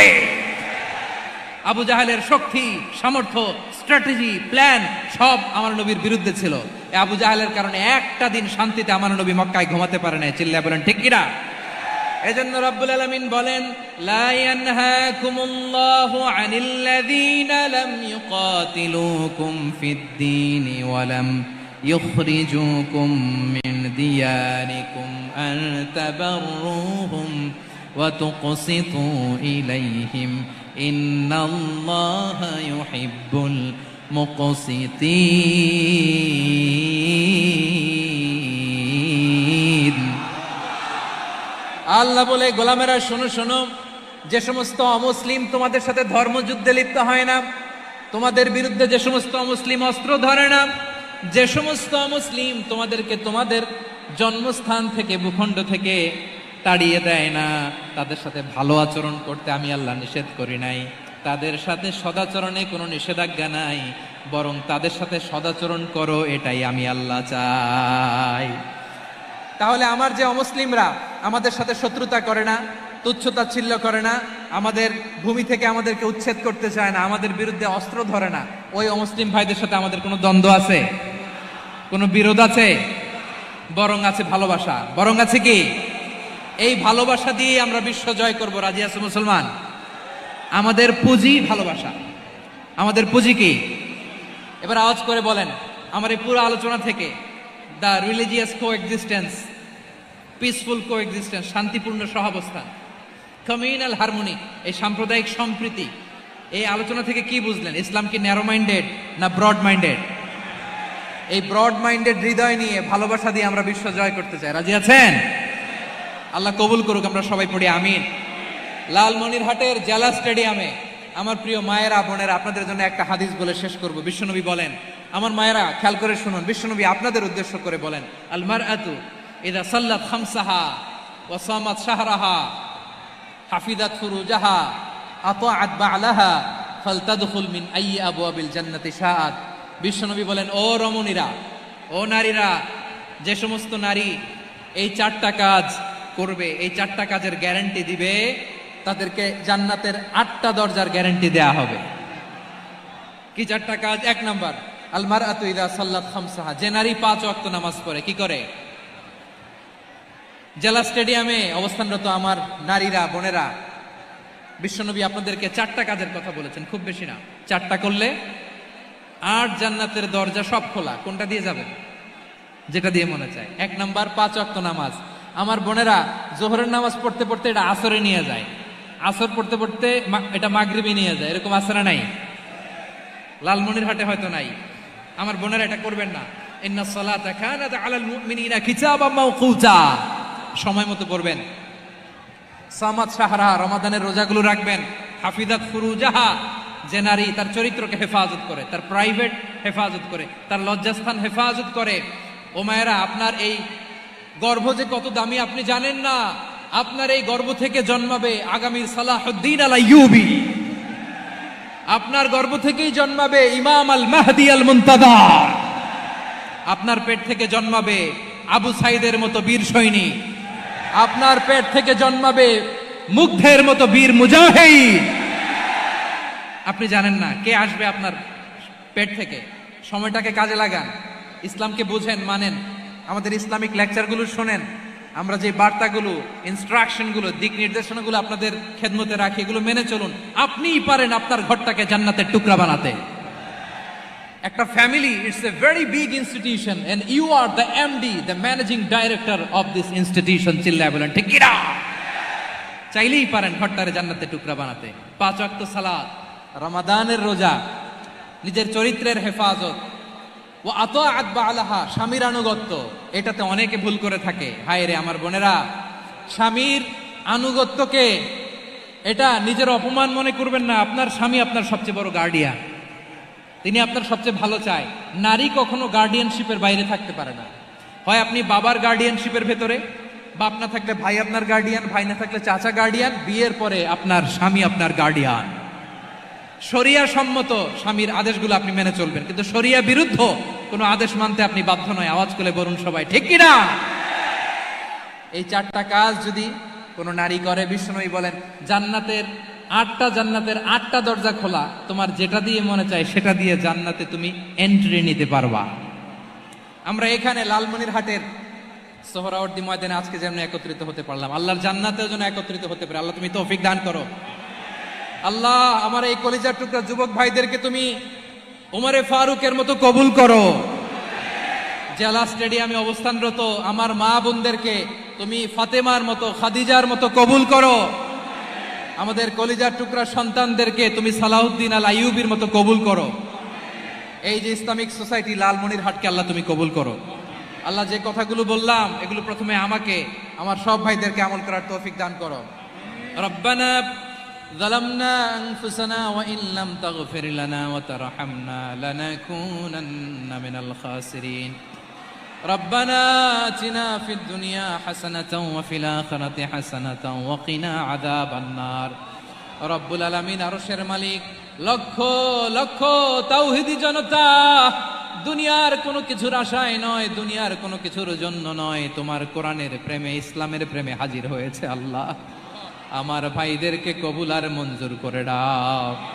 ইসলামের জন্য এই গণজোয়ার, এই উচ্ছ্বাস, এই এনার্জি শক্তিগুলোকে আগামীর ইসলামের জন্য কবুল আর মঞ্জুর করে নাও। গাড়িতে করে, হুন্ডায় চড়ে, সাইকেল দিয়ে, রেল লাইন দিয়ে, রেলে চড়ে চড়ে লক্ষ লক্ষ ভাইয়েরা বিভিন্ন জেলা থেকে আজকের এই ঐতিহাসিক লালমনিরহাটের প্রোগ্রামে যারা জয়েন করলো, নিরাপদে তুমি আবার তাদেরকে গন্তব্যে পৌঁছে দিও। রব্বানা তাকাব্বাল মিন্না ইন্নাকা আনতাস সামিউল আলিম ওয়া তুব আলাইনা ইয়া মাওলানা ইন্নাকা আনতাত তাওয়াবুর রহিম। সুবহানা রাব্বিকা রাব্বিল ইজ্জাতি আম্মা ইয়াসিফুন ওয়া সালামুন আলাল মুরসালিন والحمد لله رب العالمين واجعل آخر كلامنا عند الموت لا إله إلا الله محمد رسول الله صلى الله عليه وسلم.